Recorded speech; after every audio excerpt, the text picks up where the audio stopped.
الرحیم وفی مقام آخر الذی یراک حین تقوم وتقلبک فی الساجدین صدق اللہ مولانا العظیم۔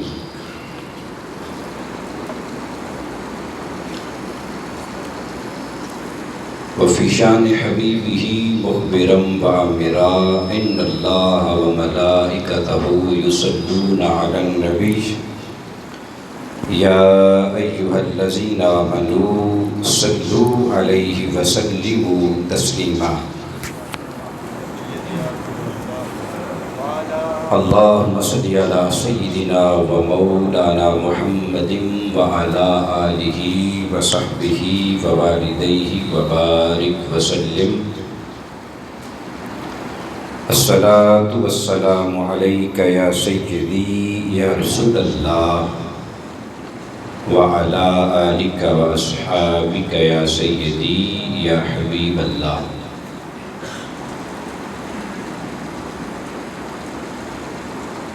قبلہ پروفیسر عطاء الرحمن چشتی صاحب اور پروفیسر علامہ عبدالغفار صاحب اور پروفیسر اور مایہ ناز علم کے سمندر علامہ عبدالقدوس تورانی صاحب اور قاری اللہ بخش صاحب، اس محفل کے بانی محمد طفیل بھٹی مدنی صاحب اور دیگر سامعین، ہمارے بزرگوں اور معروف ثنا خان، آل پاکستان ریڈیو ٹی وی پہ بڑی معروف نام ہے آپ کا حافظ سہیل نذر صاحب اور دیگر سامعین اور بالخصوص انتظامیہ مسجد، پیر سید نصیر الدین نصیر رحمۃ اللہ تعالیٰ علیہ کا وہ شعر کے تھی جس کے مقدر میں گدائی تیرے در کی، قدرت نے اسے راہ دکھائی تیرے در کی۔ تو ہر کسی کے یہ مقدر میں نہیں ہے، باپ کے مقدر میں تھا۔ بدبختی ہوتی ہے ان لوگوں کی جو کہ اس ذکر خیر میں ٹانگ اڑاتے ہیں، اللہ پاک انہیں ہدایت سے نوازے۔ میرے آس پاس بڑے بڑے علماء سکالر بیٹھے ہیں، نہ کوئی میرا کوئی علم ہے نہ ہی کہ ہم کوئی عالم ہیں، ہم تو یہ اوپر دو چار چیزیں لکھ لیتے ہیں، اسے پڑھ کے آپ کو سنا دیتے ہیں، اس کے بعد پھر التجا ہوتی ہے مولا اس کو قبول کر لے، قبول فرما لے۔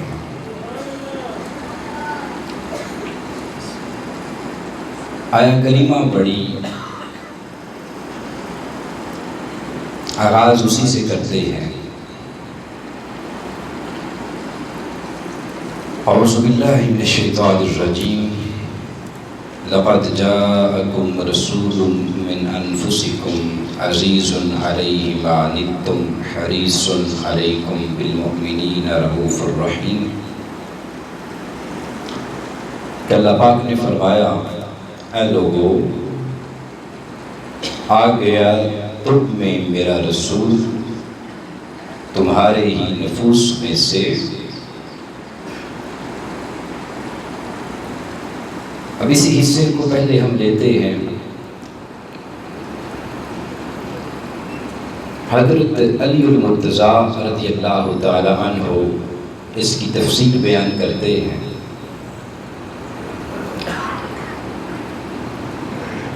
قاضی ایاز مالکی رحمۃ اللہ تعالی علیہ نے الشفاء شریف کے اندر اس کو نقل فرمایا، اور اسی تفسیر کو اما عائشہ صدیقہ رضی اللہ تعالی عنہا سیدہ کائنات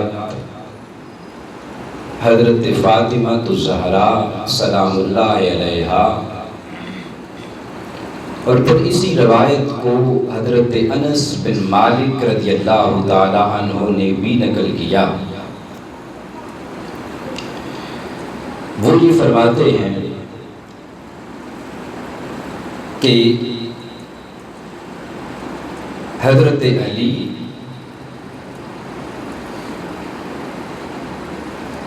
اور حضرت فاطمہ الزہرا اما عائشہ صدیقہ یہ گھر والے لوگ ہیں، تو گھر کی بات گھر سے بہتر کوئی نہیں جانتا۔ یہ جب اس آیہ کریمہ کو پڑھتے تو اس کی قرات ہوتی ہے جسے علماء جانتے ہیں، قرات شاذہ کہتے ہیں۔ لقد جاءکم رسول من انفسکم ای انفسکم، کہ اسے فا پر پیش کی بجائے اسے زبر پڑھتے قرات شاذہ میں، وہ اس طرح سے پڑھتے تو مطلب یہ ہوتا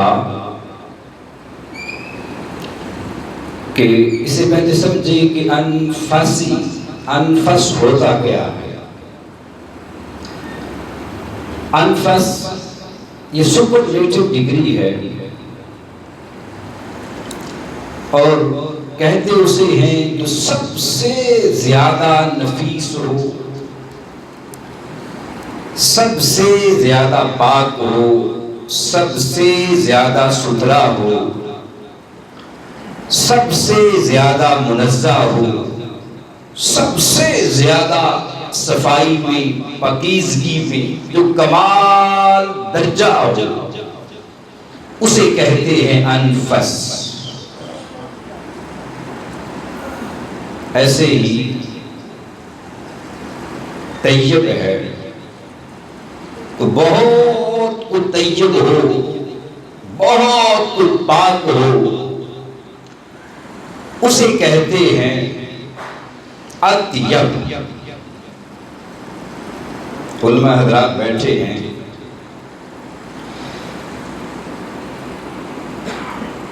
تو اس ضمن میں اب حضرت علی المرتضیٰ جسے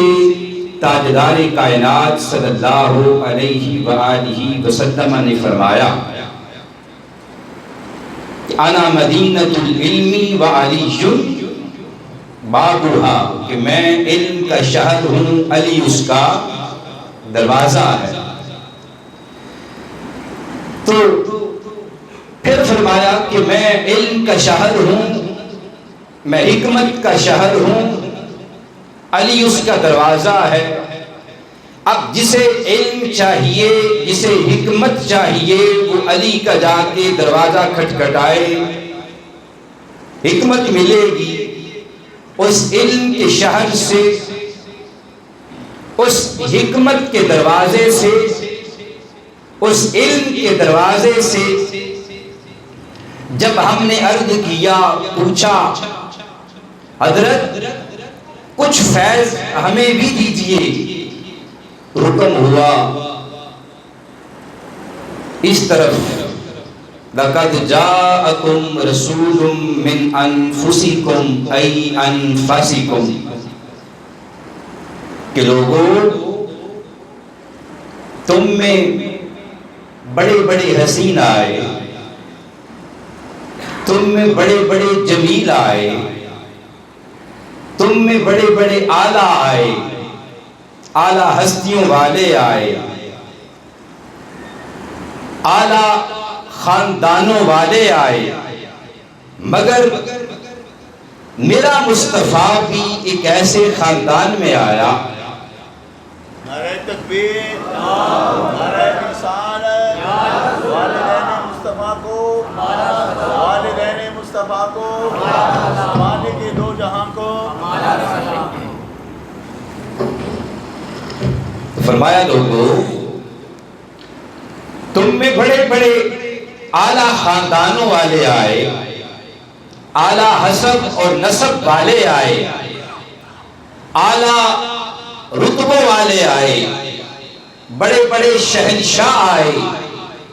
بڑے بڑے اعلیٰ طہارت والے آئے، ہر ایک کی طہارت بجا، ہر ایک کا رتبہ بجا، ہر ایک کی نفاست بجا، ہر ایک کا اعلیٰ پن بجا، ہر ایک کا ستھرا پن بجا۔ پر لوگوں سن لو، میرا مصطفیٰ وہ جن ہستیوں کے اندر آیا، میرا مصطفیٰ جس خاندان کے اندر آیا، میرا مصطفیٰ وہ جو ان کے والدین بنے، وہ ایسے نفیس تھے، وہ ایسے طیب تھے، وہ ایسے منزہ ہیں، وہ ایسے پاک ہیں کہ کائنات کے سارے صاف ستھرے مل جائیں تو میرے مصطفیٰ کے والدین کی گرد کو بھی نہیں پہنچ سکتے۔ وہ ایسے اعلیٰ، وہ ایسے ستھرے، وہ ایسے طیب ہیں، وہ ایسے خوبصورت ہیں، ان کی نفاست کی رب کہہ رہا ہے میں کیا بیان کروں کہ میں مالک ہوں، بنایا ہے، میرا محبوب اعلیٰ تھا، اب محبوب کو جب بھیجنے کی باری آئی تو لوگوں ان میں بھیجا جو کائنات میں نفاست میں سب سے اعلیٰ تھے۔ اب قاضی بیضاوی رحمۃ اللہ تعالیٰ علیہ فرماتے ہیں، آپ فرماتے ہیں کہ انسان کا نسب دو طرح سے چلتا ہے، ننیال کا، ددیال۔ اور حضرت علی اس کی تفسیر میں فرماتے ہیں، انفس کی یہ کرتے ہوئے وہ یہ فرماتے ہیں کہ اللہ پاک نے آقا کے نہ صرف والدین کو پاک رکھا، اعلیٰ رکھا پورے زمانے میں سے، بلکہ جن جن صلبوں میں تاجدار کائنات صلی اللہ علیہ وآلہ وسلم نسل در نسل، چاہے ماؤں میں چاہے باپوں میں ایسے منتقل ہوتے رہے، وہ بھی اللہ پاک نے انہیں بھی ہر طرح کی کمی سے، ہر طرح کی کجی سے پاک رکھا۔ آگے اگلی آیہ کریمہ کہ وہ یہ قاضی ایاز مالکی رحمت اللہ تعالیٰ علیہ وہ یہ فرماتے ہیں کہ اللہ پاک نے حضور کی آل کے متعلق یہ فرمایا، انما یرید اللہ لیذہب عنکم الرجس یا اہل البیت ویطہرکم تطہیرا، کہ اللہ پاک نے ارادہ کر لیا کہ محبوب ہم یہ چاہتے ہیں کہ تیری جو اہل بیت ہے انہیں ہم ایسا پاک کر دیں، ایسا صاف کر دیں کہ ذرہ برابر بھی کوئی کمی یا کجی ان کے اندر نہ رہ جائے۔ عربی کے اندر جب کسی جملے پر زور دینا ہو نا، خاص بات کرنی ہو، زور دینا ہو، اسی ورڈ کو دوبارہ ریپیٹ کر کے اسی آیت کے اندر رکھ دیا جاتا ہے۔ وَيُطَهِّرُكُمْ، اللہ چاہتا ہے انہیں پاک کر دے۔ کتنا پاک کر دے؟ فرمایا تطہیرا، ایسا پاک کر دے کہ جہاں پہ پاکیزگی اپنے عروج کو پہنچ جائے، اپنے کمال کو پہنچ جائے، اتنا اعلیٰ، اتنا منزہ، اتنا ستھرا کر دے۔ اب اگلی بات سنیے، رجس نجاست کو عرف عام میں کہتے ہیں، مگر کس طرح کی نجاست؟ آپ لغت کی کتب کو پڑھیے، انسان حیران ہوتا ہے یہ پڑھ کر کہ رجس صرف نجاست، ہم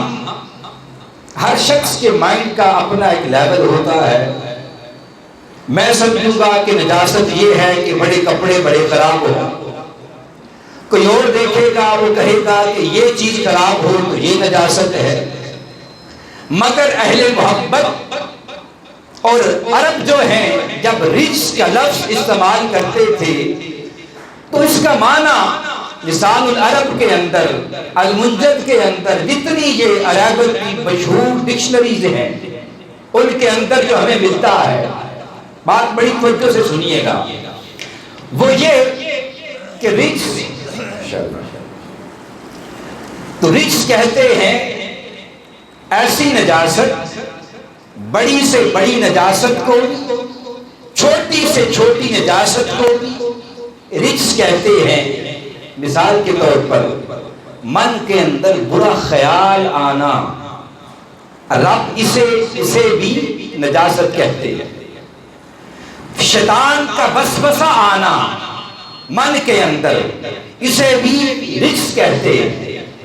برا خیال آ جانا، اسے بھی رجس کہتے ہیں۔ اس کے علاوہ پاؤں کا پھسل جانا، اسے بھی رجس کہتے ہیں۔ اب آیت پہ غور کریں، اللہ نے فرمایا محبوب ہم نے تیری آل کو، تیری نسل کو، تیری ذریت کو